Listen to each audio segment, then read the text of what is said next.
Hey guys, welcome back. Today I am going to be sharing some tips that I have learned to save our family some money. Who doesn't love saving money? We have 4 kids and I'm pregnant with our 5th. And we also live in Alaska, which is a pretty expensive place to live. Some of these things we've had to implement out of necessity to be able to afford to live in a high cost area. And then some of these things we did when we were just a young married couple. I am by no means a financial expert. I am just a mom who likes to save some money. Me and my husband have been married now for 4.5 years. And when we first got married, we were so okay with living the bare minimum, scraping by, and we really had no financial plan for the future. Just adding one child to your house, you feel that financially. And then as you add more kids, it just becomes more and more evident that you have to have a plan financially to be able to sustain your lifestyle. I love listening to personal finance podcasts and audiobooks, but like I said, I'm not an expert and there is still a lot of things that I need to grow in and financial goals that we have not achieved. These are just some really practical things. Some of them might even sound a little silly, but really have saved us quite a bit of money over the years. So, number 1 is have a budget. And not so much having a budget, but sticking to the budget. I remember when we first got married, we would sit down and have like these meetings where we'd go through all our finances and figure out our baseline costs and write out this whole budget on a piece of paper, and then it would go on the counter. And it would just sit there. We would never really come back to it. It wasn't something that we really kept track of. I have since learned that having a budget and keeping a budget are 2 very different things. Budget is super helpful for you to actually know and look back on, what do I actually spend in a month? I can think that I spend $500 on groceries, but at the end of the month, when you go to your Excel spreadsheet or pull up your app, to see how much you spent, you probably will be surprised because you tend to overspend more than you think. And that was a huge thing for us. Like, we thought our cost of living was so much cheaper than it actually was. And that's because we were just like mindlessly spending. We had no idea how much was actually going out. Now we approach budgeting very different. We use an app called the Every Dollar app, but there's plenty of other good ones out there, and it just helps us to track everything that we're spending, put it in categories, and actually know how much is going out. Haircuts at home. So I have 3 boys, and then also my husband. I have a husband. If we were going out every 3 to 4 weeks or even 6 weeks to get a haircut for all the boys, that would really add up quickly. And so we have just learned to do haircuts at home. We are still learning. We are not professional barbers yet. Me and my husband try, but the more we practice, the better we get. And it's just worth it to learn this skill so that we can save that money, because it does add up so much. Like, I think it's like $25 if you go get a little toddler haircut. I'm like, $25? Their hair grows so fast. That's just not something that I'm willing to spend every 6 weeks. Maybe in the future I will, but right now it just makes more sense to line everybody up and give them the best haircut we can manage. Minimal household products or personal care products. I am naturally kind of more minimal when it comes to personal care products, but home care products I've had to work on a little bit. We currently use Branch Basics, and that is our all-purpose cleaner. It is our window cleaner. It is our countertop cleaner. It's our bathroom cleaner. It's everything. It's like a concentrate that you buy, and the ingredients are really clean. I'm able to mix up from that one concentration all these different cleaning products. It simplifies things and ends up saving us money. Instead of just buying all these random things to take care of our house, we're just buying one product. As far as personal care items, I know this is harder for some people than others. Like I said, I'm not like a huge girly girl, so having all these extra products that I don't use on a daily basis, I don't really see the point in, but I know a lot of people enjoy that, and there's nothing wrong with that. I think it's just knowing your financial goals and what is more important to you right now. Is it more important to have a really nice face mask or to be putting money into savings? And that's a decision only you can make. Those extra personal care products do add up really quickly. And if you're buying, 2, 3, 4 a month, it really can have an impact on your budget. So that is just something that I try to stay really minimal with. Fresh milled grains. This might kind of seem like a random one, and I wasn't even sure. I'm like, should I put it in there? But it has made actually a really big impact on our family, so I wanted to share. I know that making your own bread at home, sourdough, all that is kind of like a buzz thing right now, and rightfully so. I think it's awesome. It's way better for you than most things that you could get at the grocery store, and it does typically save you money. Something that I have been dabbling my toes in the last couple months is fresh milled grains. And the reason why this saves us so much money is we are able to get such high quality food at a really big discount. Right now I'm able to get organic grain for less than $1 a pound, and I can make muffins, I can make bread, I can make cinnamon rolls, any baked good I can make with it. Because it's fresh milled, the nutrition quality of it is so much higher. So I'm always looking for ways within our home to make the most nutrient dense food while still spending the least amount of money. And this is just one way that I have found that it has benefited our health so much. Like, I can tell a huge difference when I use all-purpose flour versus fresh milled grains. And also, I can tell a difference in our budget. It can be a little bit of an upfront cost to get started because you do need a mill, and I actually don't have like a mixer, but that would be really helpful to have one. Those are like some upfront costs you would have with it. But I actually found my mill on Facebook Marketplace for around $100, and I have definitely gotten my money's worth already out of that. So there is ways to do it if you are still on a budget, and I think that, yeah, the health benefits and the financial benefits are there, that it's worth looking into. We don't buy throwaway products. What I mean by that is we don't regularly buy paper towels, paper plates, Ziplocs, things like that. We just don't buy because I have a really hard time spending money on something that I know I'm gonna throw away. There's things that you can't get around. Like, I'm always gonna buy toilet paper. I will never be that frugal of a person where I'm like using reusable toilet paper. That's not gonna happen. If you do that, no shade, not for me. Paper plates, I'm like, I have plates that, yes, it is annoying to have to do the dishes every single night, but it's also like you're paying for something that you're literally throwing in the trash. And it is because of convenience, and sometimes that's worth it. Like, I know that after this baby is born, I will have paper plates in the house because I'm gonna be postpartum. And we just got a puppy a couple months ago, and so when we were doing the potty training with her, we had paper towels in the house. So it's not like a hard, fast rule, but I would say that in our weekly, monthly budget, we don't allocate money for that because I just think that, yeah, I'd rather spend my money other ways. Buying local. So about 7 months ago, we moved from Ohio to Alaska, and the area that we were living in Ohio was farm country.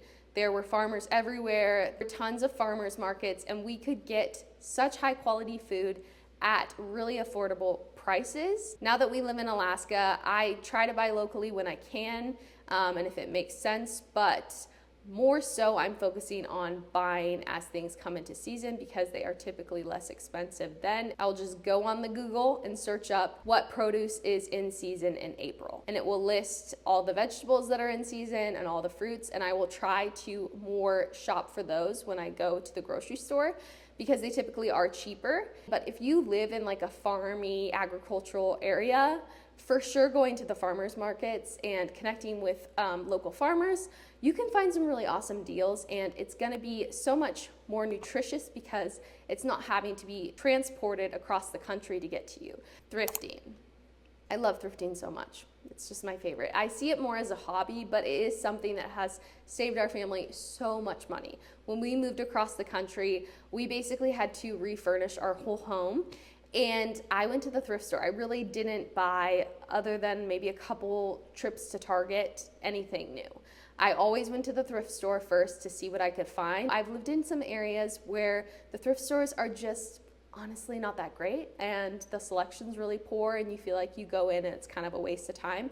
But thankfully, where we live now, I feel like the thrift stores are really great, and I'm able to not always find exactly what I want, but if I go frequent enough, I can typically find that, and it's worth it for me. So I thrift everything from our dishes in our kitchen to our furniture that you're looking at to all of my kids' clothes. I pretty much don't buy anything new for my little kids. My teenager, we will, because he's at the age where he cares a little more about what he wears. But I'm able to find a lot of really awesome brands at the thrift store for my toddlers. And because I live in an area where there's a lot of young families, it feels like they're pretty well stocked. So I don't buy anything new for my toddlers, except for occasional pairs of shoes here and there, and that has saved us so much money. I cannot imagine what that budget would even look like if we were buying everything new. Minimal subscriptions.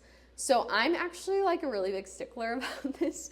My husband sometimes will get on me, but I feel like if you're not using a subscription like more than a couple times a week, it gets cut. For almost the first 4 years of our marriage, we did not pay for Amazon Prime. You can actually get free shipping with Amazon, even if you don't have Prime, as long as you spend $35. It does take a little bit longer to get there because it's not expedited shipping or Prime shipping, but I just didn't see the point in paying the whatever it is, like $15 a month for Prime when I could still get it free. I would only make like 4 orders there a month. Now, since we moved, we are officially Prime members, and that is because there's just a lot of things we can't get up here. And if I do the free shipping, it takes forever to get up here. Like it takes like actually like 2.5 weeks.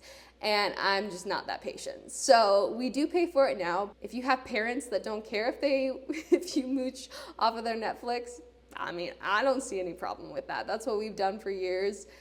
We do have a subscription to a streaming network called Angel Studios, and that's the only one we pay for. We watch YouTube for free, and yeah, all of our subscriptions are very minimal. Like I'm trying to think what else we have. My husband has 1 or 2 for work. It's really helpful to touch base on those subscriptions maybe like 3-4 times a year and make sure that you're actually using the things you're paying for, because when things are automated like that, we can quickly forget that we're paying for a service that we may not be using.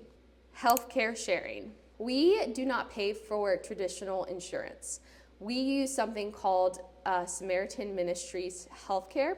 And basically what it is, it's a healthcare sharing network. You pay monthly to be a part of this sharing program. Because it isn't your traditional insurance, it is way cheaper than your conventional insurance. For our family of 6, we pay around $300 a month. We do have the basic plan, which there is 2 plans. You have more health concerns, you might want the higher plan, but for us, we're young, we're healthy, all of our kids are thankfully healthy, and we don't go to the doctor like ever.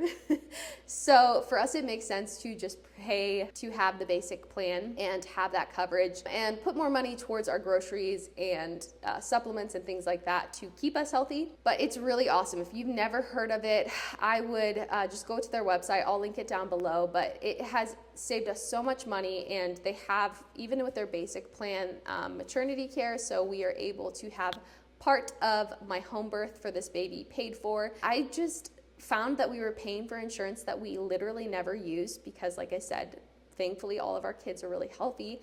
And you don't want to think about like the what ifs, but it is smart to have a plan in case something were to happen. And this is what we feel like fits our family the best for now. I like it also because you're not limited to just the providers that work with your insurance. I'm able to choose any provider that I wish to work with, and I just pay for those appointments up front, and then the health share will reimburse me. Like I said, I'll link it down below, and then I also have a code where if you do choose to sign up with them, it saves you some money and it also saves us some money, so be sure to check that out. Romanticizing your life. A couple years ago, we were really trying to just pay off some debt, and so we were in crunch mode. We were in like no spend. We just really want to get this debt knocked out. And I mean, let's be real, spending money is fun. Like it's really fun to just blow some money. I had to learn to create fun without spending any money. And one way that I like to do that is to just really romanticize your mundane, normal life. Whether that be you pick out a new recipe and you make something that you wouldn't normally make, or even last week, it was a Friday night and we do campfires all the time at the house. But I decided tonight I am gonna make homemade graham crackers and homemade marshmallows to roast by the fire. And it just elevated the night and made it seem a little more special because I put this extra work into it. For me and my husband, it's really important that we prioritize a weekly date night. And when our finances have gotten a little tighter, We've had to do them at home, which can seem so lame, but we found fun ways to make it a little more exciting, like we would do game nights one week, and then the next week we would bake something fun together, or I would make finger food snacks and we would watch a football game together. Just like almost creating like themed nights so that it seemed a little more elevated than just a boring night at home. I think if you can really enjoy just being home and being content with what you have, that alone will save you a ton of money. Not consuming alcohol. Me and my husband don't drink because of financial reasons. My husband actually has a history of addiction, and so for us, it's just not something that we do. I have noticed when I am around friends or family that do drink often, how expensive it is. Whether you have a drink every night or just a couple of glasses on the weekend, that does end up adding up. So I'm not saying that people need to completely stop drinking. That is your personal decision. But if you are trying to aggressively save or pay off debt, it is something to look at and just see what are you spending on a month-to-month basis on alcohol, because it could be a really great way to save some extra money. Cleaning out your social media. We've all followed those content creators where when we follow them, we always feel like we need the next best thing. And there's just this consumerism mindset behind it. And so something that's really helped me is just to unfollow people like that. That's how they make their money. There's nothing against them, but I just don't always want to be fed content that tells me I need to buy the next thing. It's really helpful to just go through your social media and do a nice little clean out. Take inventory of who you are actually following and does their content align with your values and your goals. And if it doesn't, you can just unfollow them. That is all my tips for today. I feel like there can be so much shame and guilt around money and just your financial state. A couple years ago, me and my husband were in a lot of debt and we were not making that much money, and it just kind of seemed hopeless. And the more that I've just taken time to learn about how to be a better steward of what God's given me, the more I've been encouraged. Our income has changed quite a bit over the last couple of years. It has gone up, it has gone down. We've had no kids, we've had 4 kids, and I think just learning to steward what God gives you and take everything into account. Make sure you actually know where your money is going. Gives you a sense of empowerment. Thank you guys so much for watching. Like I said, this is not my typical content. I do not post about personal finance. But if you do like motherhood and lifestyle content, go ahead and hit the subscribe button, and I will see you in the next video. Bye.